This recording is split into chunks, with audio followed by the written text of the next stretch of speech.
You need only be in my house about 10 seconds to realize how much I love aviation. I've been in love with it since I was a child.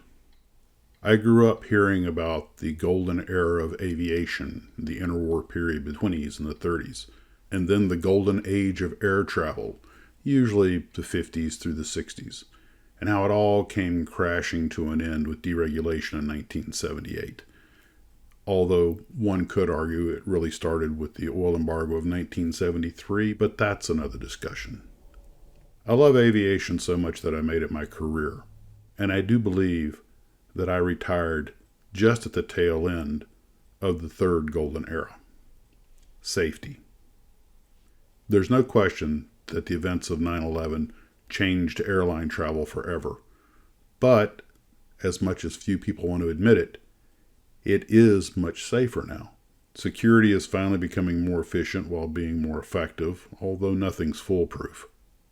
But airliner accidents have become so rare, especially in Europe and the United States, that now they are world news whenever one happens. People forget that during the so-called golden age of air travel, there was an airliner crash at least every month, sometimes every week.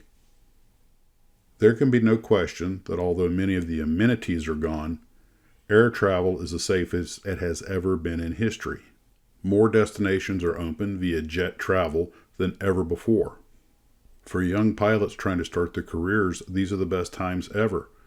Quite often, airline pilots are hired in their 20s instead of their 30s or even 40s, as was the case prior to the retirement of the Vietnam-era pilots.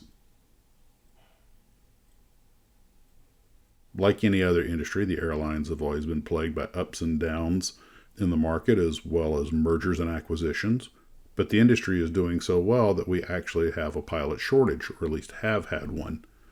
Of course, this is due largely to the fact that not as many people are learning to fly as they were before. Many people are not attracted to the industry because it seems to have lost much of its glamour, and it has. But the reason I say that this is the golden era is because it is so safe and affordable.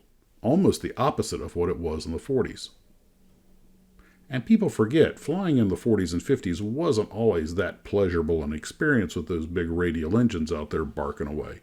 Now, of course, if you're like me and you're an airplane person, that's pure music. But to the average traveler, they just want quiet transportation above the weather. Something that we can give them today, and for a surprisingly affordable price. I really feel that I flew at the tail end of the last golden era because I don't think it's going to last much longer.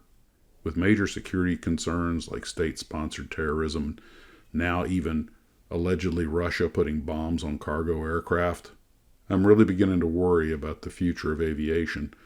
Also, the advances in automation are resulting in the possibility that we may go down to the one-person cockpit. I really believe that's 10 to 15 years in the future, and someday, perhaps, no pilot up there at all. I'm sure it will be efficient and economical and safe. But there won't really be any romance to it, at least not from the pilot's point of view. Between excitement, adventure, comfort, luxury, and safety, I'll take safety every time. And that's the one thing that I think we have maximized. But the rest of it, well, let's be honest. Unfortunately, flying has just become a bit of a drudge. I'm glad I got to fly when I did, when things were very safe, but there was also still the personal touch. It may be the end of the last golden era, but the future will come and we will see it when it gets here. That was just my passing thought for the day, and I thought I would share it. I'm Max of Pilots and Prop Wash, wishing you a safe and on-time arrival.